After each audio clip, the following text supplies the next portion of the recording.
Virtual reality, or VR, is like magic. You put on a headset and suddenly you're not in your living room anymore.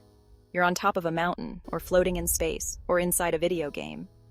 The headset shows a different image to each eye, creating a three-dimensional effect. It tracks your head movements, and when you look around, the view changes, just like in real life.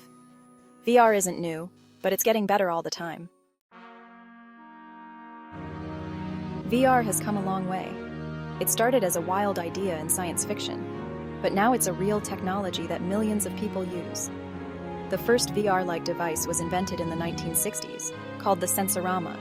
It showed three-dimensional movies and even had smells and vibrations. In the 1980s, companies like VPL Research created the first VR gloves and goggles. The 1990s saw a surge of interest in VR with Nintendo's Virtual Boy and movies like The Matrix. Then, in 2012, Oculus launched a Kickstarter campaign for a high-quality VR headset. Facebook bought Oculus for $2 billion in 2014, kicking off a new era in VR. Other big tech companies like Sony, HTC, and Google joined in. The dream of VR was finally becoming a reality. The journey has been long and fascinating. It's a story of big dreams and clever inventions. VR is evolving fast. One big trend is standalone VR headsets like the Oculus Quest 2. Another trend is improved tracking, allowing for natural virtual interactions. Hand tracking is getting better, letting you use your hands without controllers. New headsets have much sharper displays, making virtual worlds look more real. Some companies are working on 8K resolution per eye. Haptic feedback is getting more sophisticated, simulating touch, pressure, and even temperature. Imagine feeling the heat of a virtual fire or the texture of virtual sand. These advancements are making VR more immersive than ever before. They're blurring the line between the virtual and the real. VR is becoming more social and immersive. It's making virtual interactions more natural. The future of VR is incredibly exciting.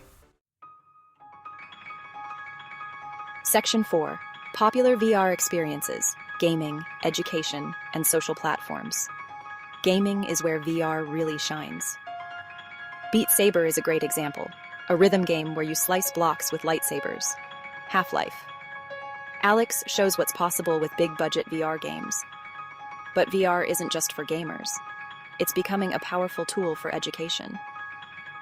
Imagine learning about ancient Rome by walking through a virtual reconstruction. VR can make abstract concepts concrete and take students places they could never go in real life. Social VR platforms like VR Chat are like virtual playgrounds. You can hang out with friends from around the world.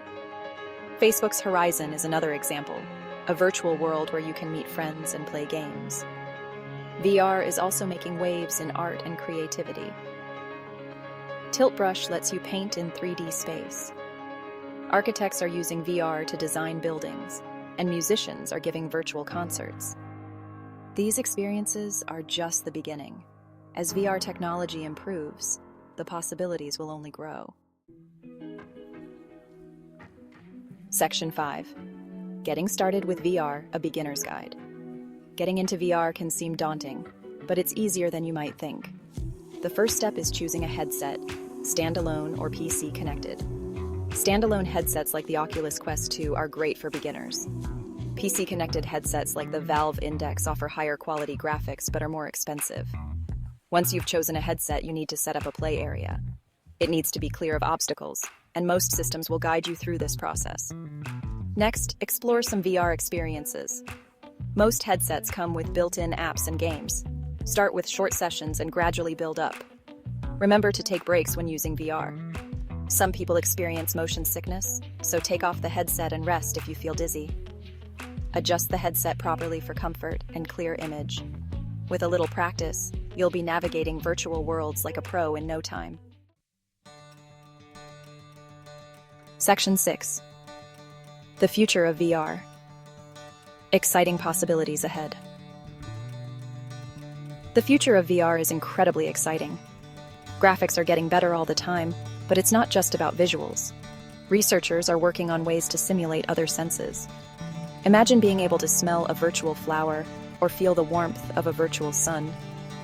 Brain-computer interfaces could allow us to control VR experiences with our thoughts. VR could change how we work and communicate. Imagine virtual offices where colleagues from around the world can meet, or virtual classrooms where students can learn by doing, not just watching. VR could revolutionize fields like medicine, allowing surgeons to practice complex procedures. Entertainment will likely see big changes too. VR movies could let you be part of the story. Live events could be experienced in VR, like watching a concert from the best seat in the house. The possibilities are endless. Section 7. Conclusion. Embracing the virtual revolution. Virtual reality is more than just a technology. It's a new medium for human expression and experience. It's changing how we play, learn, work, and connect with each other. The journey of VR has been long and fascinating, from clunky prototypes to sleek, powerful headsets. And we're still just at the beginning. The potential of VR is enormous. It could revolutionize education, healthcare, and social interactions. Despite challenges like privacy concerns and potential for addiction, the future of VR is bright. The virtual revolution is here, and it's an exciting time to be part of it. So why not give it a try? Put on a headset and step into a new world.